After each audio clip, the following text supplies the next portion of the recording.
déconfinés, nous sommes arrivés à notre 5e édition de Paroles déconfinées. Nous portons une attention toute particulière à nos héros du quotidien, ces professionnels de santé qui luttent contre cette pandémie de coronavirus depuis des mois. Nous allons relever ce défi encore une fois de plus qui est de bien vous faire vivre ce confinement. Au programme, nous aurons de la musique, de l'humour, des jeux, de la méditation, des tutos et votre avis sur le confinement. Je vous laisse avec la suite et bon courage. Bonjour à tous, nous revoilà pour la 5e édition de notre émission Paroles déconfinées. En ces temps de confinement, nous avons tous découvert certaines choses sur nous-mêmes.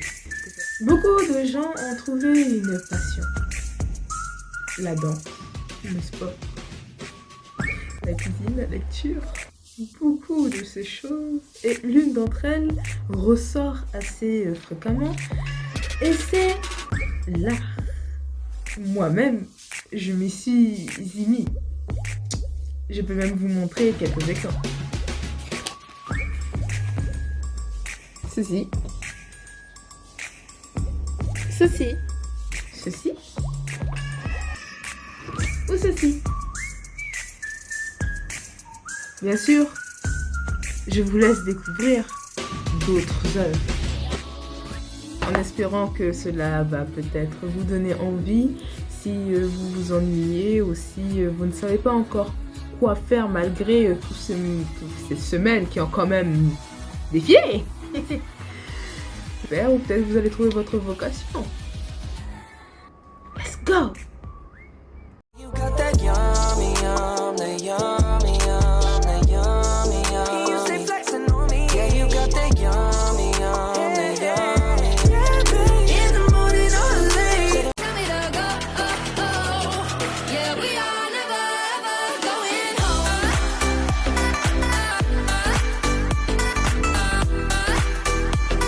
Yeah, we are never ever going home.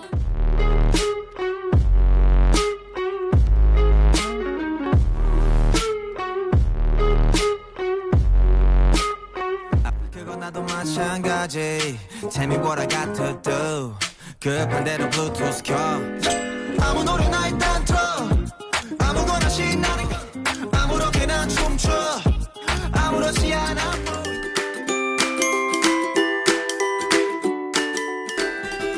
Bonjour à tous. Aujourd'hui, nous allons interviewer deux jeunes Guyanais qui sont partis au Canada. Les Ross, bonjour. Bonjour. Bonjour. Pouvez-vous vous présenter, s'il vous plaît? Oui, donc je m'appelle Christopher Ross, j'ai 20 ans.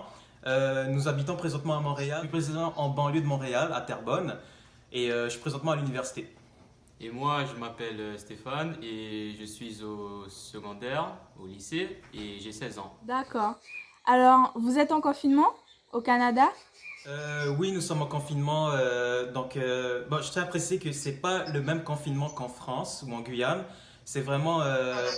on parle plutôt de distanciation physique. Donc, oui, on reste à la maison, les écoles sont fermées, les commerces sont fermés, mais on a le droit de sortir en ville ou se promener, mais on doit vraiment garder une distance de 2 mètres par personne. Ah, ok, d'accord. Et depuis quand vous êtes rentré dans ce confinement? Ça fait 6 semaines, donc depuis fin mars. Ouais, depuis fin mars. Ouais. Et donc, vous venez de dire que c'est pas pareil qu'en France ou en Guyane. Ça veut dire que vous suivez un peu les actualités par rapport au confinement en France et en Bien Guyane? sûr, oui, sur France 2 ou sur TV5, oui, on est vraiment très très actifs niveau médias. Oui. Ouais. Quelle est la situation au Canada par rapport au coronavirus? Si vous avez les chiffres ou bien une estimation? Niveau chiffres, en termes de cas, nous Dans les sommes... 42 000. Oui, ouais, ok. Au niveau du Canada, on est vraiment dans les 42 000. Ouais. En termes de décès, par contre, pour le Québec, donc la province où nous sommes, on est à environ 2000 décès. Donc, le confinement, vous allez plus à l'école. Comment vous faites pour suivre les cours? Est-ce qu'il y a une plateforme qui a été mise en place? Ben pour moi, à l'université, on est plus, on a une plateforme en ligne, de cours en ligne. Donc, le professeur donne un cours via une vidéoconférence. Puis c'est vraiment différent. On peut voir les autres élèves, mais via une caméra. Puis on respecte vraiment l'heure des cours. Donc si j'ai un cours à 8 heures, je dois vraiment me réveiller à bon, comme je suis à la maison, je peux me réveiller à 7h30, me préparer rapidement et assister à la vidéoconférence qui est à 8h. Puis, Et, et pour moi, vu que je suis au lycée, ben, j'ai une trousse pédagogique sur Internet qui me permet de voir tout ce qu'on doit faire. Il y a nos profs aussi qui nous envoient des courriels comme pour nous donner des travaux à faire, des devoirs. Puis aussi, le gouvernement a permis aux étudiants d'écouter sur une chaîne Télé-Québec pour écouter ce qu'on doit faire comme Des devoir, cours, des cours. Il y a beaucoup d'élèves français qui se sont plaints, entre guillemets, en disant qu'on était un peu submergés par les devoirs. C'est pas votre cas. Vous arrivez à gérer, vous avez fait un emploi du temps et tout et tout. Oui, oui, on avait un plan de cours établi, à l'université, on avait un plan de cours établi pour la session, donc pour 3 mois. Mais vu la situation, les profs ont allégé les cours. Au lieu d'avoir des examens écrits, on a plutôt des projets en équipe à faire ou des lectures et des questions à répondre au fur et à mesure que la session avance. Donc, Et, vraiment allégé, oui. mais pour moi aussi, c'est allégé, sachant aussi que nos examens du ministère ont été annulés, parce que les examens du ministère sont vraiment des examens qui te permettent de passer ton année au complet. Puis, du coup, ils ont tout annulé, donc on nous envoie des devoirs, sachant cela, si le confinement est terminé, ben, on va nous donner des examens que les profs vont donner pour, pour compenser l'étape 3. Est-ce que votre gouvernement commence à parler de déconfinement ou c'est pas du tout Oh oui, oui, le gouvernement commence vraiment à parler de déconfinement. Normalement, on s'enligne pour le 4 mai. Ils vont le faire par région parce qu'il faut savoir que la région de Montréal, la région principale du Québec, on dépasse vraiment en termes de cas les autres régions. On est dans les Donc, milles. ils prévoient prioriser les régions plus campagne, au niveau de la campagne, donc les régions extérieures de Montréal. Puis graduellement vers l'été ou début septembre, vraiment rouvrir plus globalement le reste de la province. Sinon, pour le reste du pays, bon, on ne sait vraiment pas, mais bon, on est plus au Québec. Donc, Demain, plus de plans. Demain, on saura pour les écoles s'il y aura une réouverture. Ouais, graduel.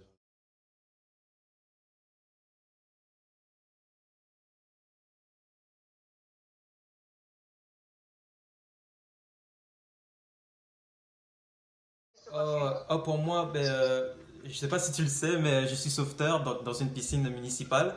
Puis c'est un travail d'étudiant. Puis ce qui me manque vraiment beaucoup, c'est la nage, le fait d'enseigner des cours aux élèves, à des petits, ou même de surveiller un bain libre. Puis vraiment, ou sinon c'est de faire du sport entre amis, que ce soit le basket ou du football. Vraiment, ce qui me manque le plus, c'est Les vraiment... projets aussi ont été annulés, des projets peut-être de voyage ou... Ouais. Oui. Ouais, les voyages, les formations aussi, la natation, la piscine, tout ça a été annulé. D'accord. Bon, grande déception, mais bon, on peut rien faire d'autre. Et maintenant, par rapport à votre foi, est-ce que le confinement a chamboulé un peu votre foi ou vous a permis de la renforcer? Le confinement n'a rien changé en termes de foi. Pourquoi? Parce que même pendant l'école, en famille, on ouvre le sabbat, on ferme le sabbat, on prie chaque jour.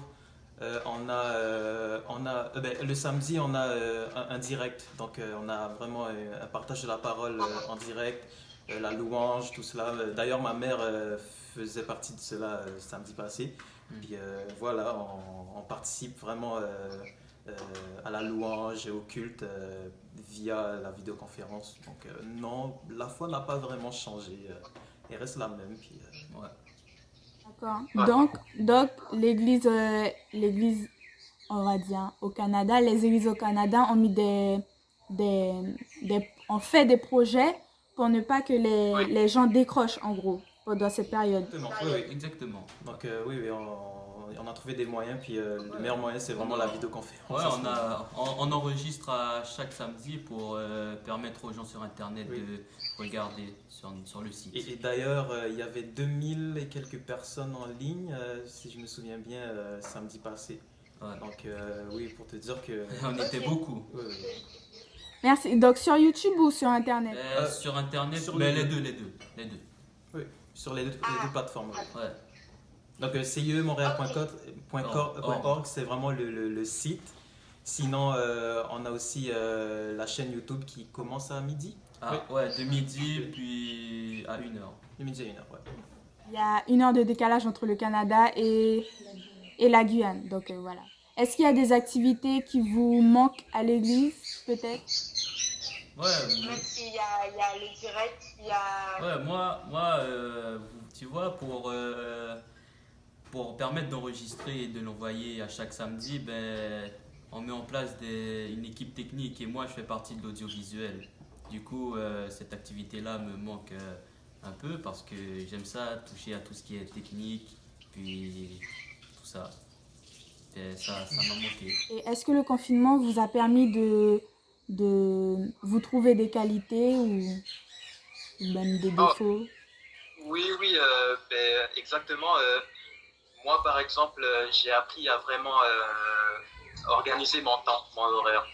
Donc, je sais que là, j'ai beaucoup de temps, j'ai vraiment beaucoup de temps. J'ai pas de trafic à prendre, j'ai pas de métro à prendre pour me rendre à l'école. Donc, j'ai vraiment du temps à organiser. Puis, je pense que le confinement m'a vraiment appris à partager mon temps de loisirs versus mon temps d'études, mon temps pour la prière. Donc, et aussi, j'ai vraiment appris de nouvelles choses. Donc, en ce moment, j'ai trouvé des logiciels pour apprendre à jouer du piano, par exemple. Et je compte commencer à apprendre du piano à partir de demain. Ou aussi, on va adopter bientôt un chien. Puis en ce moment, j'essaye d'apprendre les dressages, les techniques de toilettage, des affaires comme ça. Parce que ça m'aide beaucoup à vraiment parceller mon temps. Bah, pour moi, il y a rien qui a vraiment changé. C'est juste que moi aussi, j'ai appris à différencier le jeu puis le pouvoir parce que j'ai pris beaucoup de temps. Pour moi, on est en confinement à la maison. Du coup, j'ai beaucoup de temps devant moi. J'ai terminé mes devoirs et passer au loisir. Aurez-vous un autre état d'esprit à la fin de ce déconfinement ou bien ça va rien changer pour vous? Vous n'allez pas ressortir plus fort ou plus faible de cette épreuve? Ouais. Honnêtement, oui, je pense vraiment que j'aurai un autre état d'esprit. Ce serait de profiter un maximum du temps qui est alloué pour socialiser avec mes amis. Parce que avec l'école et le travail en même temps, c'était assez difficile d'organiser tout cela. Puis là, je pense que mon côté social a pris vraiment un coup dur là, à cause du confinement. Donc, je pense que ouais, je vais vraiment prioriser le temps que j'alloue avec mes amis ou avec d'autres personnes. Voilà, en quelque sorte. Ouais. C'est là qu'on voit que c'est important, du côté social. Ouais. Monsieur le président Macron, le président de la France, a déclaré que nous étions en guerre. Est-ce que pour vous, vous sentez que vous êtes en guerre? Oui, je pense qu'on est en guerre et dans deux sens. Le premier sens, c'est qu'on se bat contre un virus qui est invisible. On ne le voit pas, à moins d'avoir un microscope ultra sophistiqué. On ne peut pas le voir, c'est vraiment un ennemi invisible. Le deuxième sens, c'est qu'on se bat aussi contre nous-mêmes parce que le gouvernement a imposé des restrictions. Puis ça touche directement à nos droits fondamentaux. Je parle de la liberté de se déplacer ou de voir d'autres personnes, de se rapprocher aussi. Donc c'est vraiment une guerre contre nous-mêmes parce qu'on doit vraiment laisser tomber ces droits-là pour notre bien en quelque sorte parce qu'on veut vraiment endiguer ce virus-là. Donc c'est vraiment une guerre en deux sens. On doit vraiment prioriser les vraies affaires et... Ouais. On est vraiment d'accord, c'est vraiment une guerre contre nous-mêmes et contre c'est une bactérie invisible. D'accord. Bon, pour finir, auriez-vous un petit message d'espoir pour les personnes qui vivent mal le confinement étant seules ou enfermées dans un tout petit appartement? Oui, donc je tiendrai à dire que c'est une situation qu'on vit, mais c'est la première fois qu'on vit ce genre de situation-là.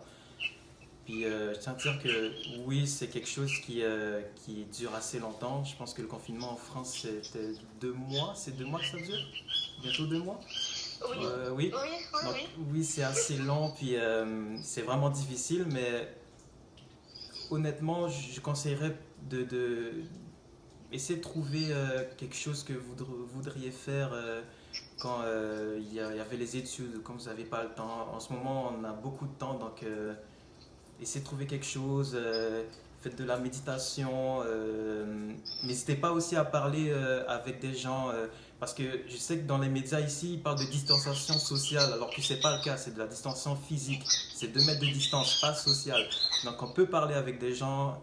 Vraiment, il y a la vidéoconférence, il y a Facebook, il y a les médias sociaux, ils sont là. Il faut vraiment les utiliser dans le bon sens du terme. Donc voilà, je tiens à dire cela. N'hésitez vraiment pas à vous confier à quelqu'un de confiance ou même à la famille, quoi que ce soit. Et pour ma part, sachez que vous n'êtes pas seul, car Dieu a dit, je suis avec vous tous les jours jusqu'à la fin du monde. Très beau message. Merci beaucoup. Merci Merci à toi. d'avoir répondu à mes questions. Et à la prochaine À la prochaine fois. fois. Bisous, bisous.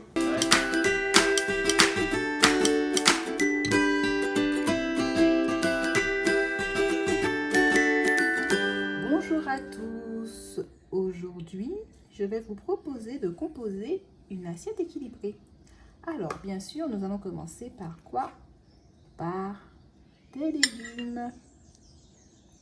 Vous savez bien que les légumes doivent représenter la base de notre alimentation, qu'il en faut à chaque repas.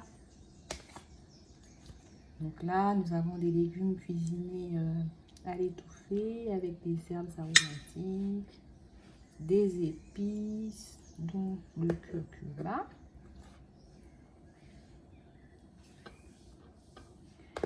On va compléter l'assiette avec des féculents. Donc ici, nous avons de l'orge perlée. C'est une céréale qui peut très facilement remplacer le riz. Voilà. On va essayer d'égayer notre assiette en mettant plusieurs féculents. Donc, on va essayer de faire de la place, mettre un peu de légumes secs. Ici, nous avons des lentilles.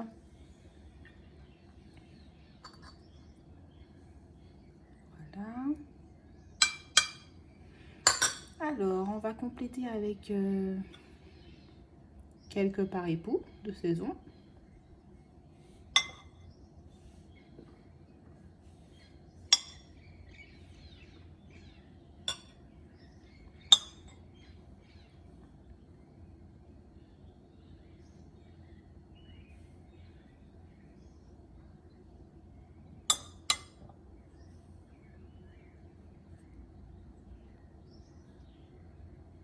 Et voilà.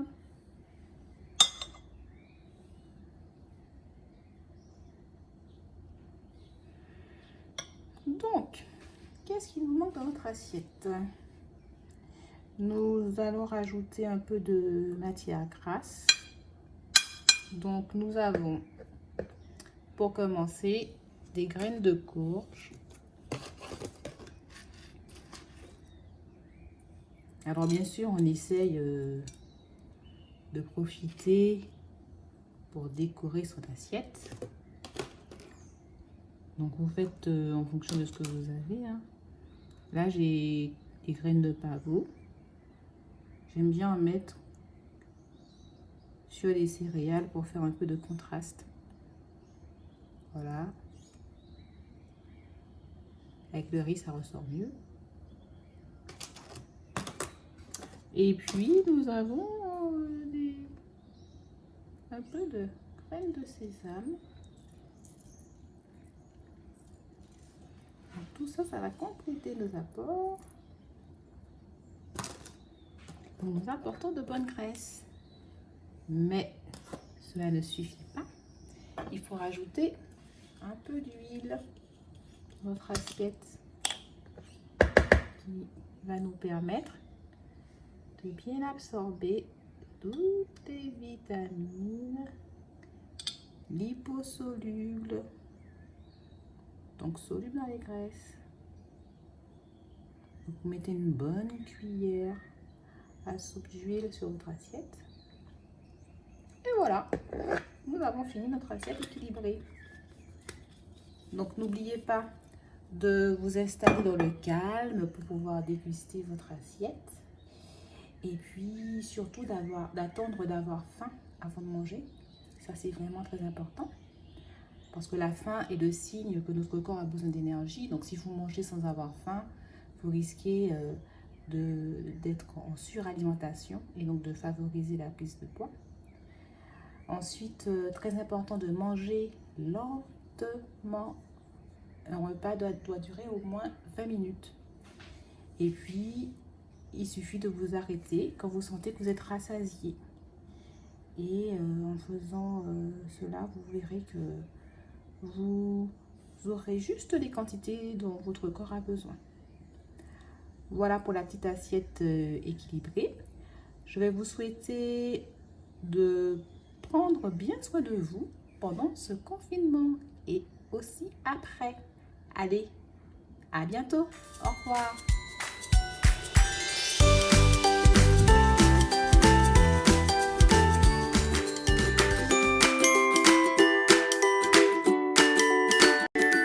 Coucou, Déliane et Lindel, qu'est-ce que vous êtes en train de faire? Regarde les plantes qui sont poussées. Waouh! Est-ce que vous voulez me raconter comment vous avez fait pour faire vos plants pousser? Oui. Eh bien, asseyez-vous, je vous écoute. Je vous écoute. Alors, qu'est-ce que vous avez fait au tout début? On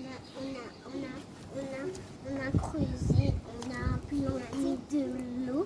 Vous avez mis quoi dans la terre? Graines. Ah, des graines, d'accord. Et après, ça a poussé. Oh, ça a poussé. Alors, est-ce que tu mettais de l'eau comme ça, une fois comme ça? Là, je mettais beaucoup. Beaucoup d'eau?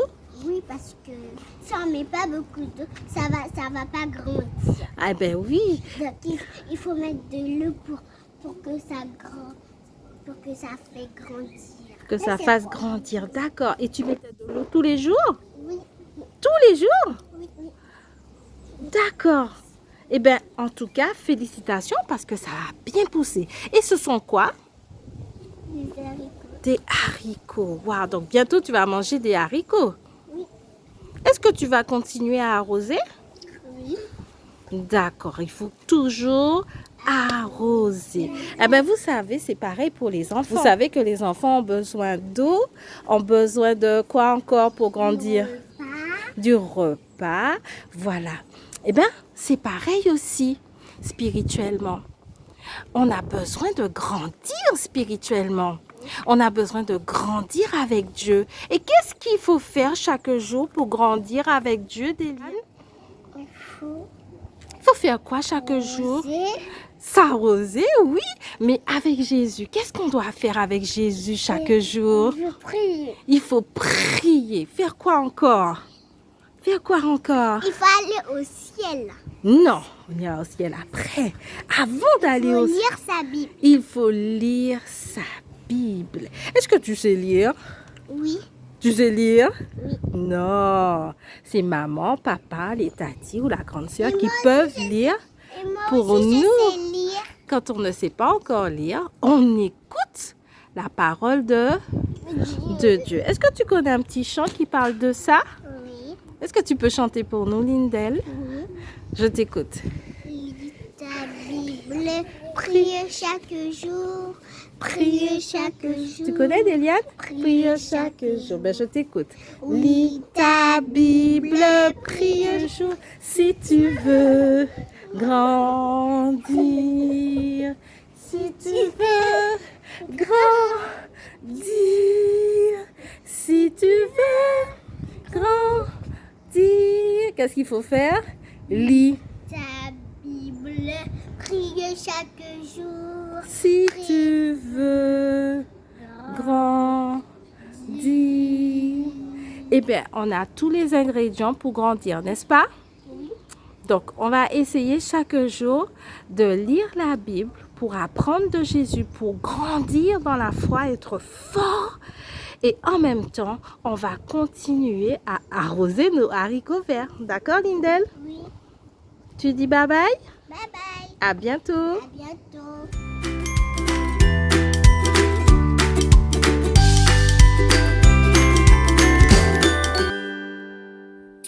Salut à tous, contente de pouvoir participer à cette émission. Je souhaiterais en ce temps de difficulté pour certains, pour d'autres un peu plus relax on va dire, pouvoir envoyer des ondes d'encouragement, des ondes positives au travers des chants que je vais vous chanter. En tout cas, c'est vrai qu'on a prié pas mal, certainement, et je n'en doute pas, Dieu a entendu nos prières. Mais des fois, on a tendance à se dire, mais il ne réagit pas, qu'est-ce qui se passe? Est-ce qu'il a vraiment entendu? Et dans ce doute-là, je voudrais vous encourager et vous dire juste une chose, que de prendre le temps de pouvoir entendre sa voix, de l'implorer afin qu'il puisse nous répondre, mais il répondra au temps voulu.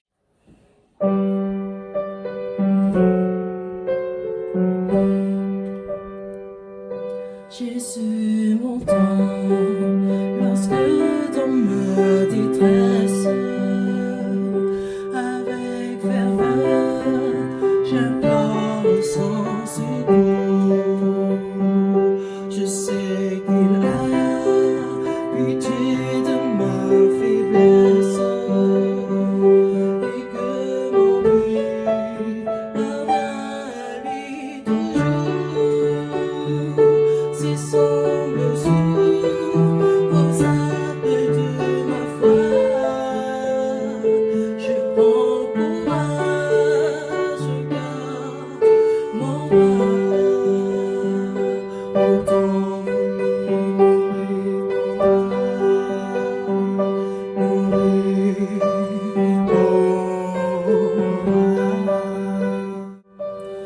Quand le doute s'empare de moi, quand je sens faiblir ma foi, ou quand je trouve absurde que roi soit venu mourir pour moi, quand je ne peux plus prier en Dieu que je ne vois pas, quand je pense avoir trouvé un peu de bonheur loin de toi, tu me surprends par ta bonté, tu me dévoiles ta sainteté sans tenir compte de ma folie. Tu fais des merveilles dans ma vie, tu es le seul en qui je crois. Tu fais naître en moi beaucoup de joie, toute ma force je la puise en toi. Oui, tu es la raison de ma foi.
je suis content de vous voir aujourd'hui une fois de plus.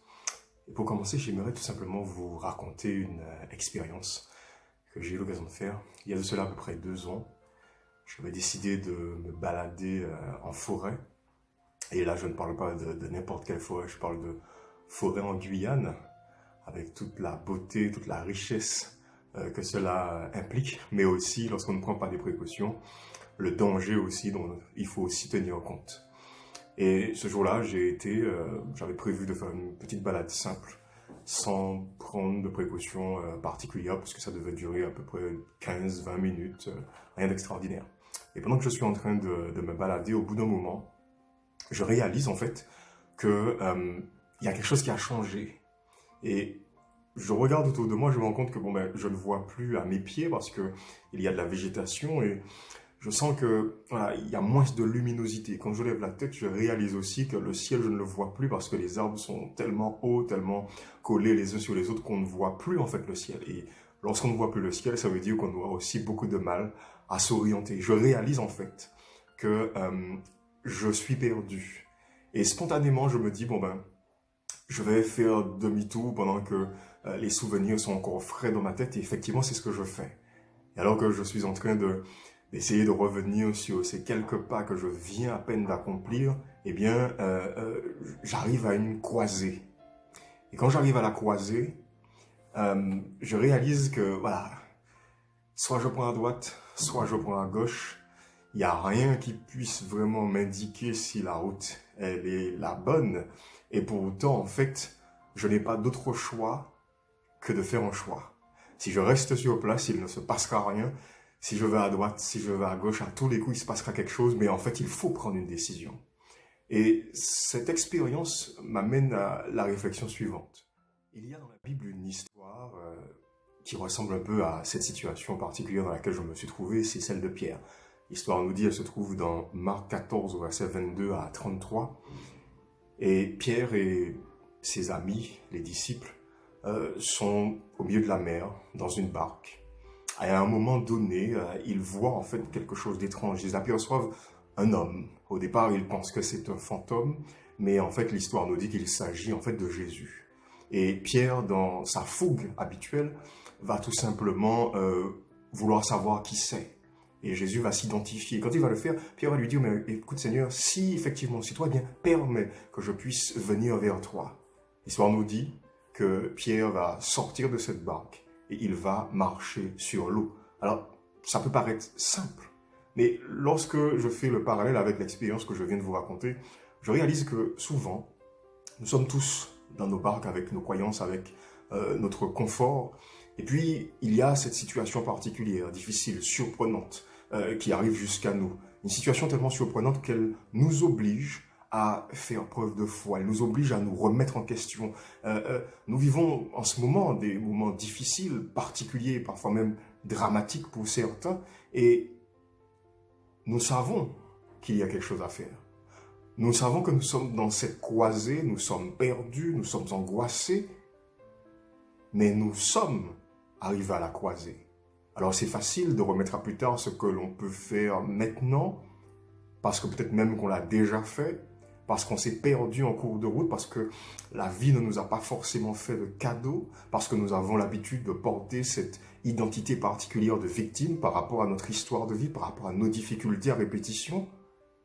Mais nous sommes à la croisée. Et à cette croisée, il nous faut aller soit à droite, soit à gauche. Nous pouvons être motivés, nous pouvons passer du temps à prier, à jeûner, à accomplir toutes sortes de choses pour avoir cette communication particulière avec Dieu. Mais à la fin, comme pour Pierre, il faudra sortir de la barque. Si tu veux marcher sur l'eau, il te faut sortir de la barque. Si tu veux que ta vie soit différente, il te faut sortir de tes habitudes, il te faut sortir de cette barque que tu t'es forgée et puis faire cette expérience de foi. Vous savez, souvent je dis à mes patients, mais dans la vie, on n'a que ce que l'on pense mériter. Souvent on oublie qu'au départ, le plan de Dieu pour chacun d'entre nous, c'est que nous soyons transformés à son image. C'est-à-dire que nous soyons des gens bien, que nous soyons des gens épanouis. Et pour que ça arrive, ce n'est pas en un instant, ce n'est pas quelque chose de magique, c'est une décision, un choix que je prends ici, maintenant. de faire les choses autrement, d'aller dans une direction que je n'ai pas l'habitude de prendre, de renoncer à cette chose à laquelle je tiens tant. Pour marcher sur l'eau, eh bien, il faut sortir de la barque. Aujourd'hui encore, je vous invite à faire cette expérience avec votre Dieu, un jour à la fois, chaque jour par fois. Oui, les confinés, c'est la fin de l'émission. N'hésitez surtout pas à liker, commenter, partager avec le maximum de personnes. Et pour ne rater aucune de nos vidéos, abonnez-vous à notre chaîne. D'ici là, je vous dis prenez soin de vous et à bientôt.